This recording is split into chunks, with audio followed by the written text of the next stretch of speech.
thanks for joining me today for episode 12 of Business in the Bedroom, a bootstrapper's guide to doing it. I'm your host, producer Jemmy, and today is part 2 of Decoding SEO, where we are diving into the details. This episode is brought to you by Flintstone Media. Listen in and let's do this. In part 1 of Decoding SEO in episode 11, I got you squared away on the basics of search engine optimization. As I mentioned, the sooner you can get a handle on SEO for your brand, the better. So if you missed episode 11 where I defined and covered the basics of SEO, be sure to go back and listen to that episode before listening through this one, as we are going to dive into the details.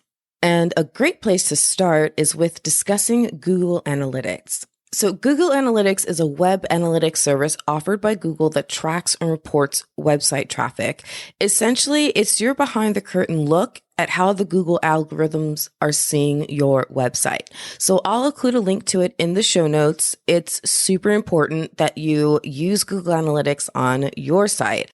The key is to be logged into the correct Google account you want to work under first, because Google is going to use that account as kind of like the monitoring account for your website now. So make sure that you're logged into the correct Google account you want to work under first, and then click the link in the show notes for Google Analytics to get started. So Google Analytics can do a lot of stuff way above and beyond site performance related reporting for SEO. For example, if you use your site for e-commerce, it can be a powerful tool for tracking your pay-per-click campaigns. You can also use it for A/B testing of your social media campaigns and other stuff, e-blasts, whatever. So a whole bunch of other things you can use Google Analytics for. But in focusing more specifically on the performance of your website for SEO purposes, you can use Google Analytics to figure out, well, let's start with which pages people are landing on first, okay? It can actually be an incorrect assumption that people are coming into your website first through your homepage. Most likely they are. Hopefully they are. If that's your intention and that's how you set your page up, then that's probably where they are finding you. But you can be wrong about it. So there may be another page on your site that is really drawing a lot of new traffic. And it could be useful for all kinds of business reasons to be aware of that. For discovering good news, like a campaign pushing a particular landing page is really, really successful. Or for figuring out bad news, like a page on your site is overperforming because you meant to decommission it for one reason or another, but you forgot. Right? If you want to know that. And Google Analytics can also tell you where on the web your site visitors are coming from. Are they coming from your social media posts? Is that what's driving traffic? You can find that out using Google Analytics. Did that interview of you on the local news draw new traffic? You can find that out using Google Analytics. And then once you kind of figure out where visitors are coming from, then try to think through how you can take more advantage of these well-performing funnels. So, for example, if you notice that a lot of your traffic is coming from your Facebook posts, then good job. You know you're doing that right. Maybe do more of that. If they're coming from your Instagram posts, do more of that. If you're coming through your e-blast, do more of that. That kind of thing. Google Analytics can also tell you how many people are visiting your site every day, every week, every month, etc. You can track your site traffic over time. And it can even tell you how many are unique versus repeat customers. There's so much data that Google Analytics spits back at you. It's just crazy. So as a former data analytics nerd, I'm super loving all the stuff that it gives. Like, you can really drill down and find some really interesting things. And to be honest with you, I really wish I had more time to dive into myself on all my own sites using Google Analytics. Like, I use it, but I don't have time to dive into the details of the data like I really, really wish I could, because I actually find looking at data like this, believe it or not, super fun.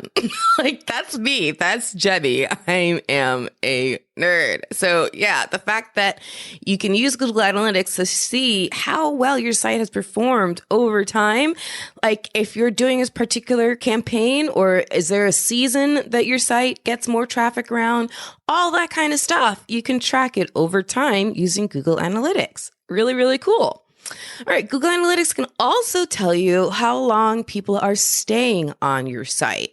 So are they bouncing right off as soon as they get on? You might want to know that because you want a low bounce rate, especially for SEO. It can really impact your SEO because if you have a high bounce rate, meaning people jump right off your site as soon as they jump on, what that tells Google is that your site isn't giving people what they think they're getting. So that keyword that they searched for that then drove them to their site, if they bounced right off of it after getting to your site through that search term, then Google's like, maybe I shouldn't serve up that that website for that search term so much anymore. So it pays attention to all that stuff. So you want to use Google Analytics to really know how long people are staying on your site. And you can use that to interpret whether people are getting what they're not expecting to get. So maybe that's why they're immediately leaving. It could also be a clue that your site structure and layout need improvement. Remember that whole thing about keeping your site updated and just looking fresh? Like I said, if someone is looking for your particular services, they might be looking at 2 or 3 different business websites. So if your website is the one that looks outdated, they're not even looking at the copy. They haven't read it yet. Their eyeballs haven't worked that hard yet. But they're already bouncing off because you look like your website hasn't been updated since 1995. So you want to make sure that your website is updated. But also pay attention to your site structure and layout because that could be what really is the issue, not necessarily the style. If your style looks great, it could be your site structure and layout. So remember that if your site organization makes sense and your visitors can find what they're looking for, they'll stay on your site longer. Super self-explanatory, right?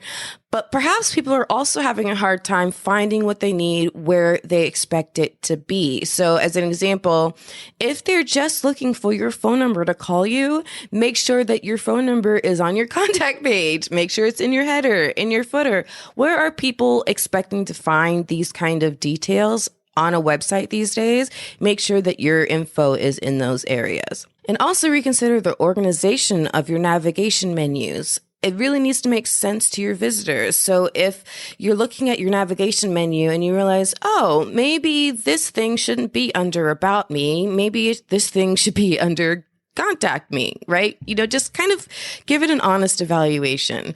Remember to be mindful also of mobile friendliness, especially as more and more users visit websites on their mobile devices.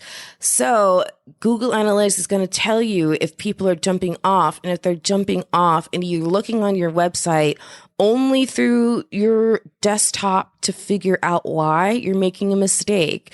Also check it on your mobile device. That could be where the clues really come through. Essentially, just always keep your visitors' experience in mind, not yours as the site builder, developer, and business owner.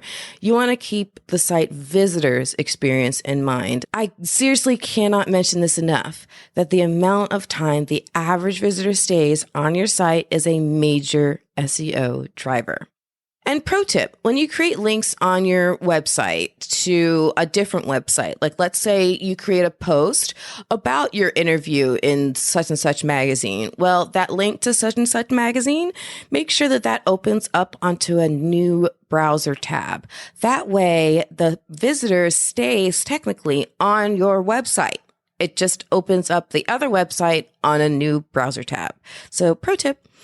Also, Google Analytics can indicate how long people are staying on particular pages, and you can use that info to interpret what kind of content it is that people are really sticking on your website to find and to digest the longest. Another little pro tip, I love giving away these little free pro tips.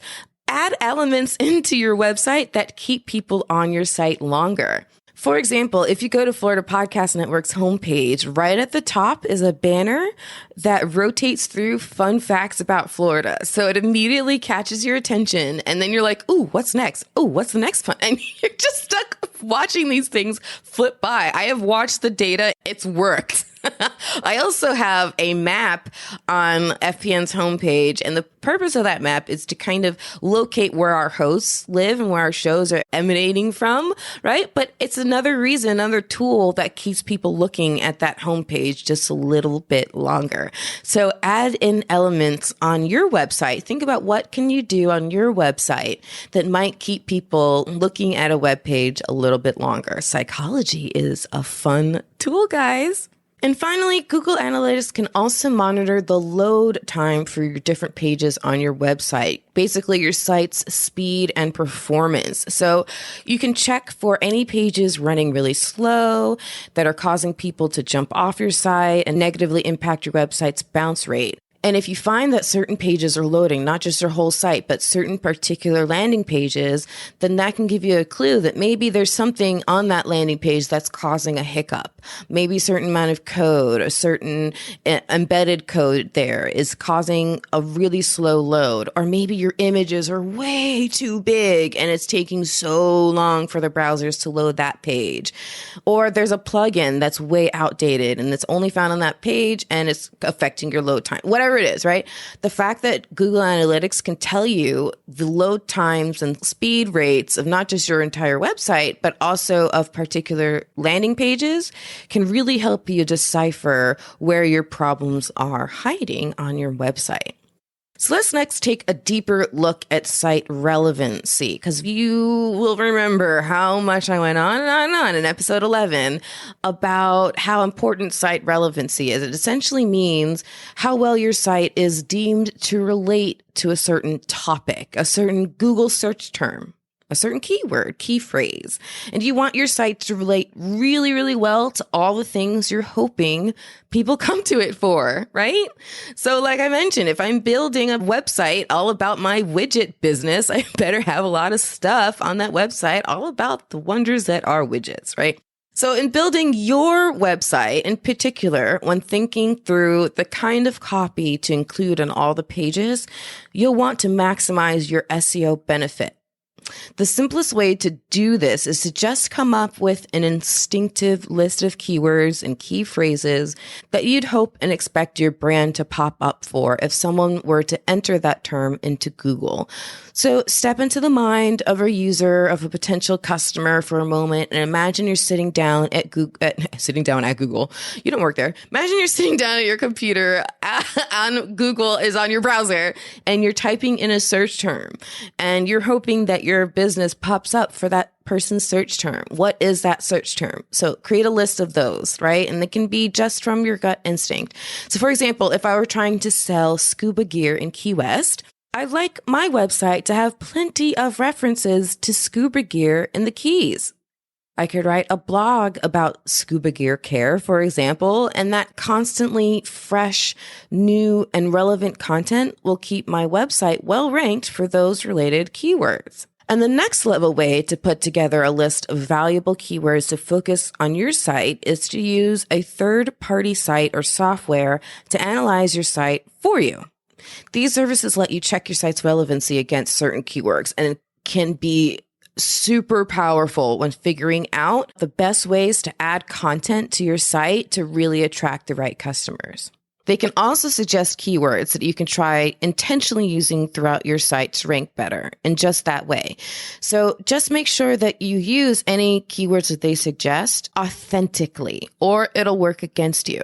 So if I don't have a lot of customers yet finding my Key West scuba gear store, just littering my site with the words Key West in all sorts of random and weird ways won't really work.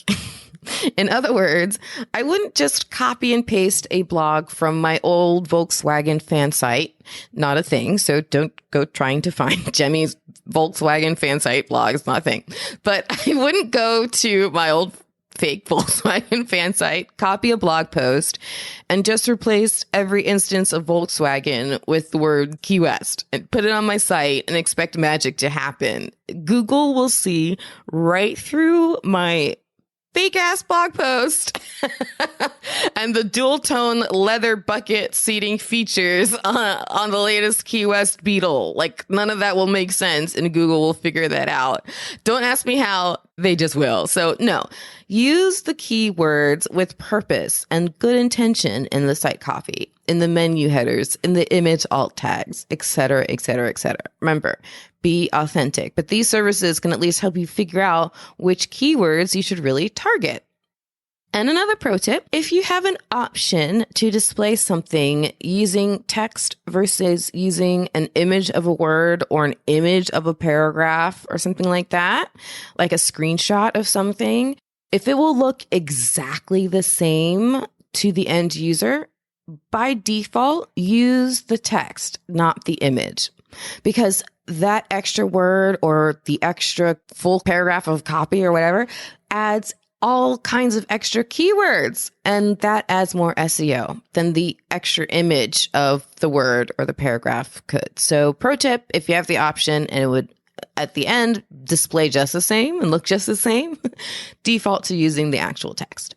And one more side note, you can also reverse engineer this keyword research process that these services can provide by using keyword services to look at what keywords your competitors rank well with. So don't just search your own website, search your competitors' websites as well and see what words and phrases they rank well with. And then aim to make sure that your site is more relevant for those keywords. Tricky. Food for thought. Very, very valuable. All right. I'm going to put together a Patreon post to accompany this episode for my patrons. And in that post, I'll include for you my preferred resources for SEO, like checking your website's authority ranking in your space, setting up Google Analytics and maximizing the impact of your site's keywords. And it'll include also an explanation of one really, really, really important way to ensure that the data Google Analytics is sending back to you is accurate. In fact, if you don't do this one thing, it can throw off your reports like wildfire. So I'll put that in that Patreon post. So you can actually check that out right now if you go to patreon.com/dreamersbecomedoers, and you'll hear more about that at the end of the show. Okay, a couple more notes about link backs. Also, you heard me talk a lot about link backs and how great it can be for your SEO to get other people and other businesses and other brands all around the web to talk about you and your brand, especially as a link back to you through the copy on their website. In fact, I shared how my team was able to add blog posts to one of our clients' sites recently from a mention of his brand on an industry leader's website, brides.com. And that's been a great driver for his site's SEO. Well, there are all kinds of ways to grow your web of authentic connectivity across the internet. Get yourself interviewed, for example, in publications or on the radio or on podcasts or on television. I can't begin to tell you how much traffic for new clients and speaking gigs and stuff has come from two sources in particular. One, my feature in an article in one of the biggest local papers, the Palm Beach Post. And two, a television interview I did on Orlando's local Fox News affiliate station. Those media outlets put articles about those news spots on their websites, linking back to my websites, which was awesome for my website's authority and relevancy and therefore SEO. Another thing you can do to get a lot of link backs authentically to you is to do public speaking gigs. So many times people have found me through the panels that I've done, the presentations I've given at conferences, et cetera. When they attend a conference, they'll see, my name is one of the listed speakers and my brand and whatnot. They'll find me in the hall. Well, not during the pandemic, but you get my drift. They'll find me online, whatever, right? So that's huge. But also more to the point of what this episode is about. These conferences are often run by industry leaders, and their websites are thus given a lot of authority by Google. So by being a speaker at their conference, you're likely to get a mention and even a link back on their highly ranked website. increasing your site's SEO. These are all kinds of ways to get loads of authentic link backs to you that are relevant. Thanks for tuning in. I know this was a lot. There was a lot to get into when I started to dive into the details, and I still feel like I've only barely scratched the SEO surface because I have.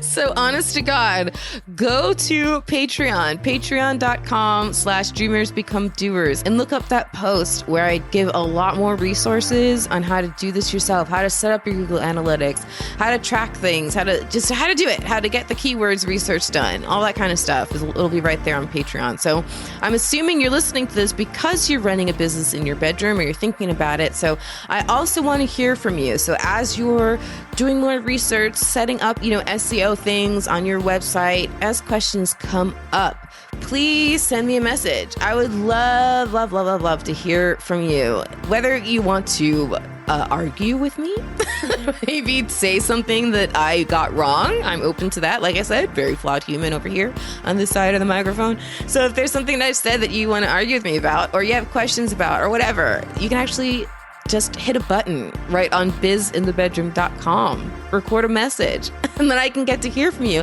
and I'll actually play it right here on the show. Or you can do what Name Redacted did and send me an email. You can do that too right there on bizinthebedroom.com. And also at bizinthebedroom.com, you can get all the links you need to follow me, if you haven't done so yet already, on Facebook, on Instagram, and on Twitter. I share all kinds of stuff all the time about what I'm doing, how I'm running my business. I answer questions, but also join the free Dreamers Become Doers group on Facebook. That's where the conversation really takes off and where we all get to chatty together.